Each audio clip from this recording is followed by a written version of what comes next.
Hello friends, इस video में हम लोग कवर करेंगे एसएससी जीडी की परीक्षा में पूछे गए संविधान के प्रीवियस ईयर क्वेश्चन। दोस्तों, अगर आप एसएससी जीडी की तैयारी कर रहे हैं तो ये वीडियो बहुत इंपॉर्टेंट होने वाला है, क्योंकि इस वीडियो में एसएससी जीडी की परीक्षा में पूछे गए संविधान के सभी क्वेश्चन को कवर किया गया है। दोस्तों, ये वीडियो आपको रिवीजन के तौर पर प्रोवाइड किया जा रहा है। अगर आप एसएससी जीडी 2025 की तैयारी कर रहे हैं तो ये वीडियो आपके लिए बहुत हेल्पफुल होगा, तो वीडियो को बिना स्किप किए पूरा देखिए। चलिए शुरू करते हैं। क्वेश्चन नंबर फर्स्ट है, भारतीय संविधान के अनुसार भारत सरकार के कितने अंग हैं? दोस्तों, भारतीय संविधान के अनुसार भारत सरकार के 3 अंग हैं। ऑप्शन नंबर सी करेक्ट हो जाएगा, 3। दोस्तों, कौन कौन से 3 अंग हैं? न्यायपालिका, कार्यपालिका और विधायिका। ठीक है, इसको याद रखिएगा, इंपॉर्टेंट रहेगा। दोस्तों, एसएससी जीडी 2024 में ये पूछा गया क्वेश्चन है। नेक्स्ट क्वेश्चन है, विश्व का सबसे लंबा लिखित संविधान किस देश का है? दोस्तों, विश्व का सबसे लंबा लिखित संविधान है भारत का। ऑप्शन नंबर डी करेक्ट हो जाएगा, भारत। भारत का सबसे लंबा लिखित संविधान है। चलिए अगला क्वेश्चन देखते हैं। नेक्स्ट क्वेश्चन है दोस्तों, विश्व का सबसे बड़ा लोकतंत्र कौन सा है? दोस्तों, विश्व का सबसे बड़ा लोकतंत्र है भारत का। ऑप्शन नंबर सी करेक्ट हो जाएगा, भारत। देखिए दोस्तों, ये भी एसएससी जीडी 2023 में पूछा गया क्वेश्चन है। चलिए अगला क्वेश्चन देखते हैं। नेक्स्ट क्वेश्चन है, मूल भारतीय संविधान को हस्तलिखित किसने किया? दोस्तों, मूल भारतीय संविधान को हस्तलिखित किया था प्रेम बिहारी नारायण रायजादा के द्वारा। इसको हस्तलिखित किया गया था। ठीक है, इंपॉर्टेंट क्वेश्चन रहेगा, प्रेम बिहारी नारायण रायजादा। दोस्तों, ये क्वेश्चन जो है सब कई परीक्षाओं में, प्रीवियस परीक्षाओं में पूछा गया क्वेश्चन है। ठीक है दोस्तों, इसको याद रखिए, और ये एसएससी जीडी 2021 में ही पूछा गया है। चलिए अगला क्वेश्चन है दोस्तों, सरकार के संसदीय स्वरूप को डैश मॉडल के रूप में भी जाना जाता है। तो दोस्तों, सरकार के संसदीय स्वरूप को किस मॉडल के रूप में जाना जाता है? तो दोस्तों, इसे जाना जाता है Westminster. Option number D correct हो जाएगा, वेस्टमिंस्टर मॉडल के रूप में भी जाना जाता है संसदीय स्वरूप को। ठीक है, इसको याद रखिएगा। चलिए अगला क्वेश्चन देखते हैं। नेक्स्ट क्वेश्चन है, निम्नलिखित में से कौन सी एक संघीय सरकार की विशेषता नहीं है? दोस्तों, निम्न में से बताना है कि कौन सी एक संघीय सरकार की विशेषता नहीं है। ऑप्शन ए है एक सदनीय विधायिका, बी है संविधान की सर्वोच्चता, डी है लिखित संविधान और सी है दोहरी सरकार। दोस्तों, संविधान की सर्वोच्चता एक संघीय सरकार की विशेषता है, दोहरी सरकार भी एक संघीय सरकार की विशेषता है, लिखित संविधान भी एक संघीय सरकार की विशेषता है। दोस्तों, ऑप्शन नंबर ए सही हो जाएगा, एक सदनीय विधायिका ये संघीय सरकार की विशेषता नहीं है। ठीक है दोस्तों, ऑप्शन नंबर ए करेक्ट हो जाएगा। चलिए अगला क्वेश्चन देखते हैं। अगला क्वेश्चन है, संघवाद भारत के संविधान की प्रमुख विशेषताओं में से एक है, जिसके तहत ऑप्शन नंबर ए है राज्य अपना अधिकार संसद से प्राप्त करते हैं, बी है भारत में सभी व्यक्ति केवल न्यायपालिका द्वारा बनाए गए कानूनों और नीतियों द्वारा शासित होते हैं, सी है राज्य संघीय सरकार के एजेंट है, और डी है सरकार का प्रमुख ही राज्य का प्रमुख होता है। देखिए दोस्तों, संघवाद भारत के संविधान की प्रमुख विशेषताओं में से एक है कि राज्य संघीय सरकार के एजेंट है। ऑप्शन नंबर सी करेक्ट हो जाएगा आपका, राज्य संघीय सरकार के एजेंट हैं। ठीक है, ये सही हो जाएगा। चलिए अगला क्वेश्चन देखते हैं। अगला क्वेश्चन है, नेहरू रिपोर्ट 1928 निम्न में से संबंधित थी। दोस्तों, नेहरू रिपोर्ट 1928 संबंधित थी संवैधानिक ढांचा। ठीक है, ऑप्शन नंबर बी करेक्ट हो जाएगा, संवैधानिक ढांचे से संबंधित थी नेहरू रिपोर्ट 1928। चलिए अगला क्वेश्चन देखते हैं।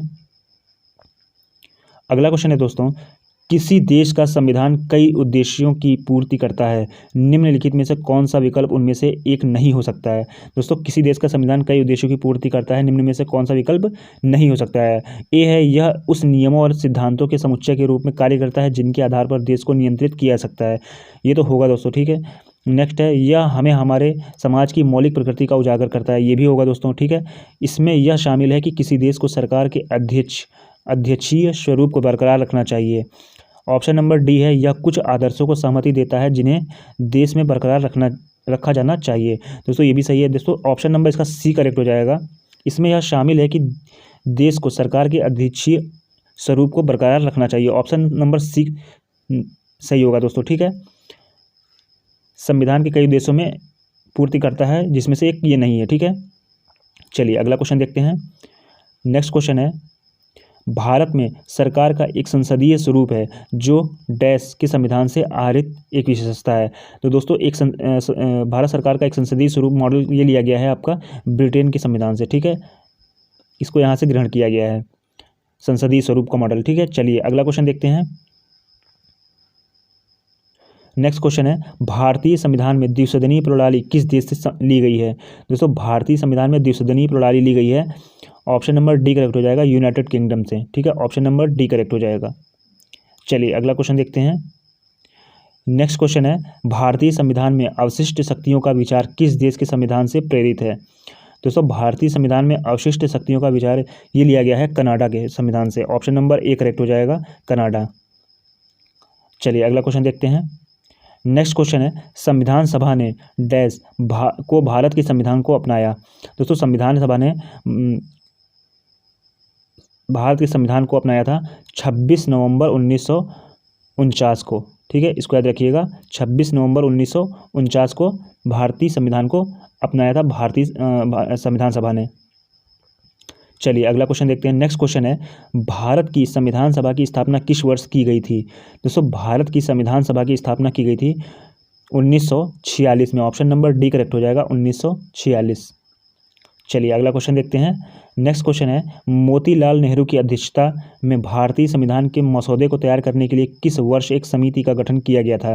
दोस्तों मोतीलाल नेहरू की अध्यक्षता में भारतीय संविधान के मसौदे को तैयार करने के लिए एक समिति का गठन किया गया था वर्ष 1928 में। ऑप्शन नंबर सी करेक्ट हो जाएगा, 1928।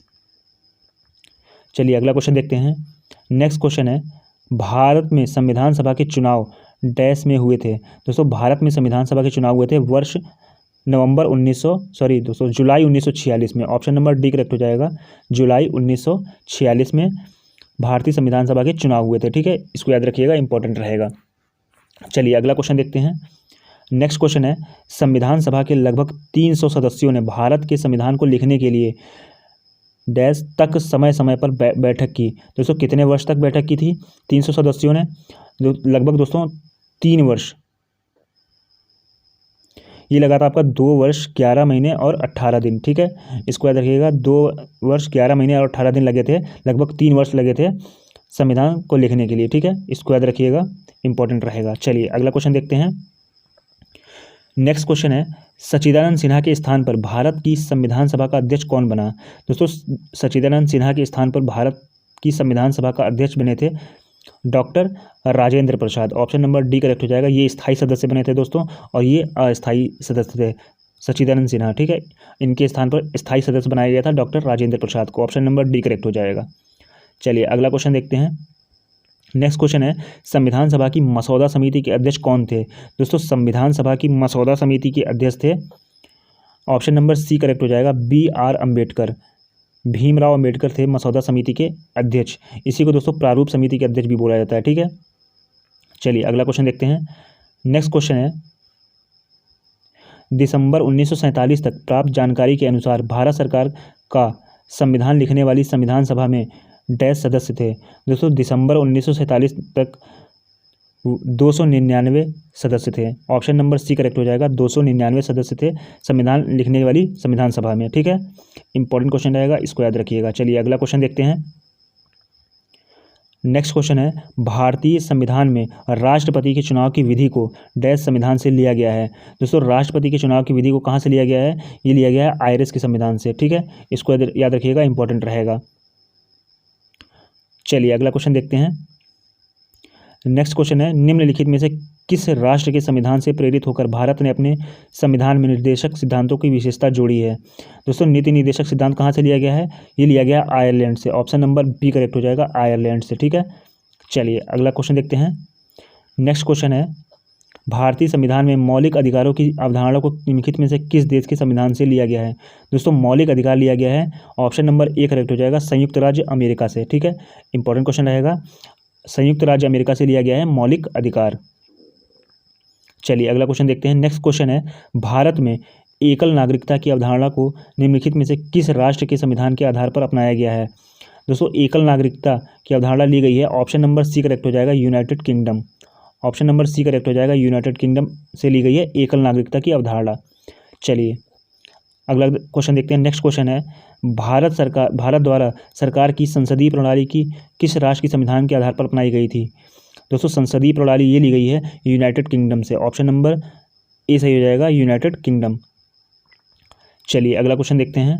नेक्स्ट क्वेश्चन है, भारतीय संविधान के भाग 4A के अनुसार यदि माता पिता या संरक्षक डैश वर्ष तक की आयु वाले अपने यथास्थिति बालक या पाल्य के लिए शिक्षा का अवसर प्रदान करें। दोस्तों, भारतीय संविधान के भाग 4 के अनुसार कहा गया है कि सभी माता पिता या संरक्षक 6 से 14 वर्ष तक के आयु वाले यथास्थित बालक या प्रतिपाल्य के लिए शिक्षा का अवसर प्रदान करें। ठीक है, इसको याद रखिएगा, ऑप्शन नंबर बी करेक्ट हो जाएगा, 6 से 14 वर्ष। चलिए अगला क्वेश्चन देखते हैं। नेक्स्ट क्वेश्चन है, निम्नलिखित में से कौन सा भारतीय संविधान में उल्लिखित राज्य नीति का निर्देशक सिद्धांत नहीं है। दोस्तों, ये बताना है कि इनमें से कौन नीति निर्देशक सिद्धांत नहीं है। देखिए, अंतर्राष्ट्रीय शांति और सुरक्षा को बढ़ावा देना, ये तो है। ठीक है, नागरिकों के लिए समान नागरिक संहिता, ये भी है।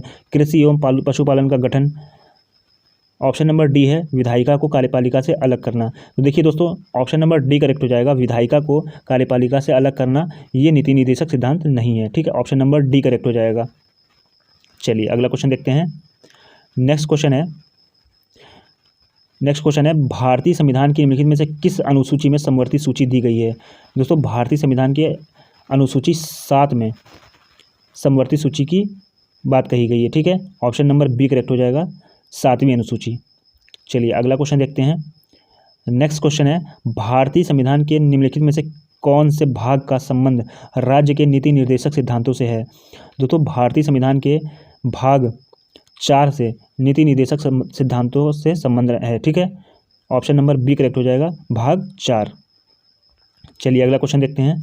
नेक्स्ट क्वेश्चन है, भारतीय संविधान का भाग 4A किससे संबंधित है। दोस्तों, भारतीय संविधान का भाग 4A संबंधित है, ऑप्शन नंबर डी करेक्ट हो जाएगा, मौलिक कर्तव्य से। ठीक है, मौलिक कर्तव्य से संबंधित है भाग 4A। अगला क्वेश्चन है दोस्तों, भारत के संविधान में कितनी अनुसूचियों का उल्लेख है। दोस्तों, भारत के संविधान में 12 अनुसूचियों का उल्लेख है, ऑप्शन नंबर सी करेक्ट हो जाएगा, 12। ठीक है, 12 अनुसूचियों का उल्लेख है भारतीय संविधान में। चलिए अगला क्वेश्चन देखते हैं। नेक्स्ट क्वेश्चन है, नागरिकों के मूल अधिकार भारतीय संविधान के किस भाग में सम्मिलित किए गए हैं। दोस्तों, मूल अधिकार ये सम्मिलित है भाग 3 में, ऑप्शन नंबर ए करेक्ट हो जाएगा, भाग 3 में संबंधित है मौलिक अधिकार। चलिए अगला क्वेश्चन देखते हैं। नेक्स्ट क्वेश्चन है, भारतीय संविधान की 7वीं अनुसूची डैश से संबंधित है।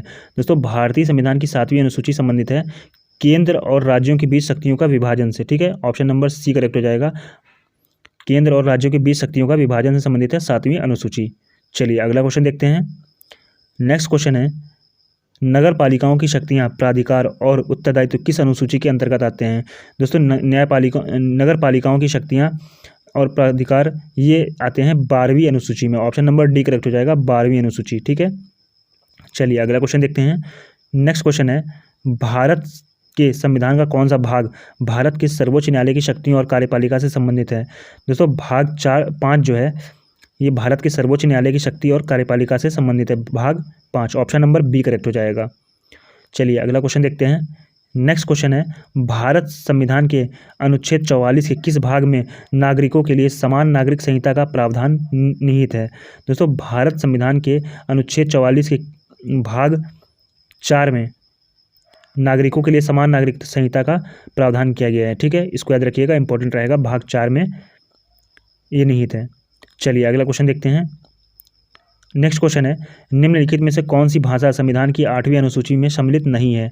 दोस्तों, भारतीय संविधान की 8वीं अनुसूची में 22 भाषाओं में से ऑप्शन नंबर सी करेक्ट हो जाएगा, फारसी भाषा संबंधित नहीं है। ठीक है, इसको याद रखिएगा, ये सम्मिलित नहीं है फारसी भाषा, ऑप्शन नंबर सी करेक्ट हो जाएगा।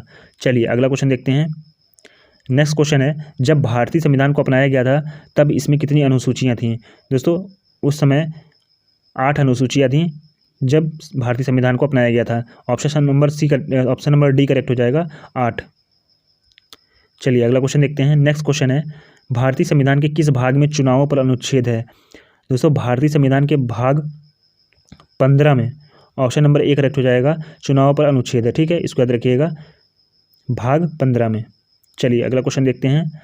नेक्स्ट क्वेश्चन है, भारतीय संविधान की 8वीं अनुसूची में कितनी भाषाएं शामिल हैं। दोस्तों, भारतीय संविधान की 8वीं अनुसूची में 22 भाषाएं शामिल हैं। ठीक है, चलिए अगला क्वेश्चन देखते हैं। नेक्स्ट क्वेश्चन है, भारतीय संविधान के अनुच्छेद 14 से 18 में निम्नलिखित में से किस अधिकार से संबंधित प्रावधान का उल्लेख है। दोस्तों, अनुच्छेद 14 से 18 ये है समानता का अधिकार, ऑप्शन नंबर ए करेक्ट हो जाएगा, समानता का अधिकार। चलिए अगला क्वेश्चन देखते हैं। नेक्स्ट क्वेश्चन है, भारतीय संविधान का अनुच्छेद 39A निम्न में से किससे संबंधित है? दोस्तों भारतीय संविधान का अनुच्छेद 39 से ये संबंधित है निःशुल्क कानूनी सहायता से। ऑप्शन नंबर डी करेक्ट हो जाएगा, निःशुल्क कानूनी सहायता।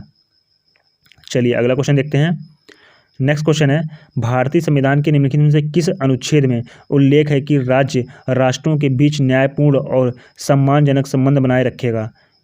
दोस्तों इसका सही आंसर होगा ऑप्शन नंबर सी, अनुच्छेद 51 में कहा गया है कि सभी राज्य जो है राष्ट्रों के बीच न्यायपूर्ण और सम्मानजनक संबंध बनाएंगे। ठीक है, ऑप्शन नंबर सी करेक्ट हो जाएगा, अनुच्छेद 51।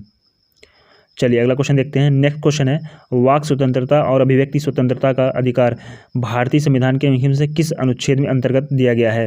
दोस्तों वाक संबंधित स्वतंत्रता और अभिव्यक्ति स्वतंत्रता ये दी गई अनुच्छेद 19 में। ऑप्शन नंबर डी करेक्ट हो जाएगा, अनुच्छेद 19। चलिए अगला क्वेश्चन देखते हैं।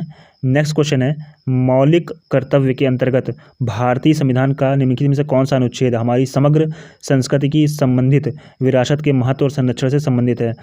दोस्तों भारतीय संविधान में अनुच्छेद 51A(c) इसमें कहा गया है कि हमारा जो है समग्र संस्कृति समृद्ध विरासत के महत्व में संरक्षण से संबंधित है, 51A(c).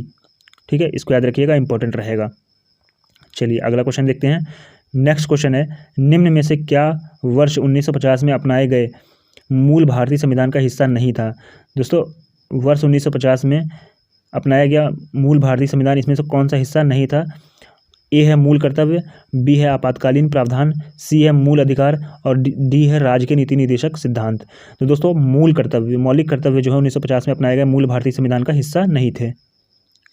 चलिए अगला क्वेश्चन देखते हैं। नेक्स्ट क्वेश्चन है, भारतीय संविधान में कितने मौलिक कर्तव्यों का उल्लेख किया गया है? दोस्तों भारतीय संविधान में 11 मौलिक कर्तव्यों का उल्लेख किया गया है। ऑप्शन नंबर सी करेक्ट हो जाएगा, 11। चलिए अगला क्वेश्चन देखते हैं। नेक्स्ट क्वेश्चन है, भारत के संविधान में प्रासंगिक 10 मौलिक कर्तव्यों को कब जोड़ा गया था? दोस्तों भारत के संविधान में प्रासंगिक 10 मौलिक कर्तव्यों को जोड़ा गया था। ऑप्शन नंबर बी करेक्ट हो जाएगा, वर्ष 1976 में। चलिए अगला क्वेश्चन देखते हैं। नेक्स्ट क्वेश्चन है, किस भारतीय प्रधानमंत्री के कार्यकाल में भारतीय संविधान में मौलिक कर्तव्यों को शामिल किया गया? दोस्तों ऑप्शन नंबर डी करेक्ट हो जाएगा, इंदिरा गांधी की प्रधानमंत्री थी जिनके कार्यकाल में मौलिक कर्तव्यों को शामिल किया गया था। ऑप्शन नंबर डी करेक्ट हो जाएगा। चलिए अगला क्वेश्चन देखते हैं। नेक्स्ट क्वेश्चन है, आपातकाल के दौरान कौन से मौलिक अधिकार निलंबित नहीं किए सकते हैं? दोस्तों आपातकाल के दौरान मौलिक अधिकार निलंबित नहीं किए सकते हैं। ऑप्शन नंबर बी करेक्ट हो जाएगा, अनुच्छेद 20 और 21। ठीक है, ये निलंबित नहीं किए सकते हैं। ऑप्शन नंबर बी करेक्ट हो जाएगा। दोस्तों आई होप आपको वीडियो पसंद आई होगी। वीडियो को लाइक कर दीजिएगा, शेयर कर दीजिएगा, चैनल को सब्सक्राइब कर लीजिएगा। Thanks for watching this video.